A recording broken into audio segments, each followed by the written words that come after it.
Hello everyone, today we will talk about how to fix the app of Facebook Lite. We go to settings,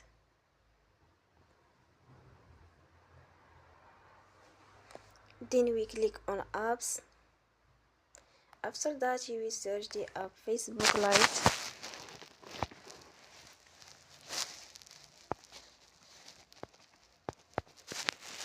And you will click. Then you will on for stop.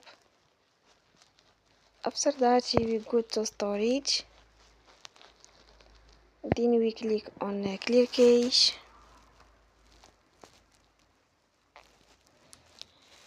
In the end, turn your phone and you will recharge your phone again. Don't forget to support us by like and subscribe. See you next time and thank you for watching.